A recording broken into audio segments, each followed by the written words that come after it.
shir jareed oo maanta magaalada Hargeysa ay ku qabteen haweenka u sharaxan doorashooyinka wakiilada iyo deegaanka ee gobolada dalka ayaa madaxweyne Muuse Biixi Cabdi iyo hogaamiyaasha xisbiyada siyaasadda ee dalka ku bogaadiyay inay haweenka musharaxiinta ah iyo kuwa beelaha gabooya ay ka dhaafeen dhaqaalihii xisbiyadu ka qaadeen musharaxiinta kaasoo ay sheegeen inay culays weyn ay ka dulqaadeen haweenka oo caqabad ku ahaa anoo ku hadlaya magaca hablaha musharaxiinta ee golaha deegaanka iyo golaha wakiilada ee gobolada Soomaaliland inta joogta iyo inta maqanba waxaan doonaynaa halkan inaanu ka bogaadino go'aankii madaxweynuhu nagaga ku qaaday culayska ah inuu naga bixiyo fiigi waxaan doonaynaa horta ugu horeyn inaanu mahadnaqno madaxweynaha qaranka madaxweyne Muuse Biixi Cabdi oo sahlay oo noo fududeeyay inuu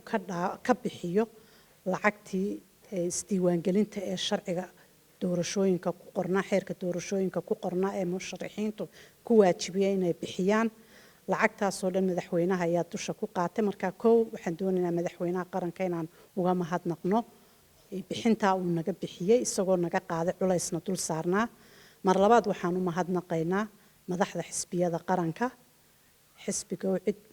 gudoomiyaheeda Faysal Cali Xuseen gudoomiyaha xisbiga wadani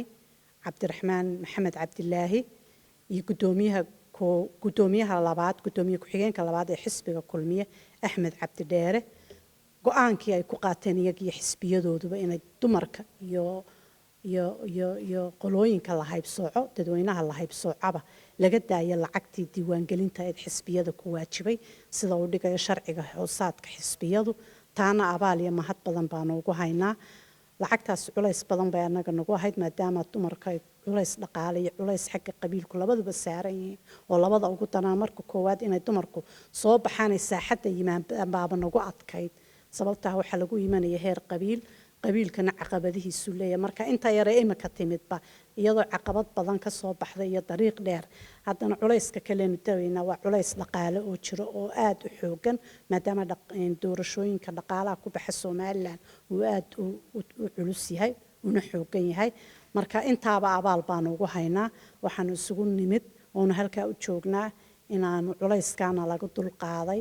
aan uga abaal celino abaal ugu hayno hablaha halkan isugu yimid ee musharaxiinta ahu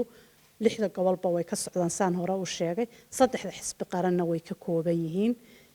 marka mahadnaqa guud ayaanu doonaynaa inaanu bixino ta ugu dambaysa bulshada gobolada aanu ka kala nimid 6 gobolba ee habluhu u taagan yihiin waxaanu ka codsanaynaa intii dawladda iyo intii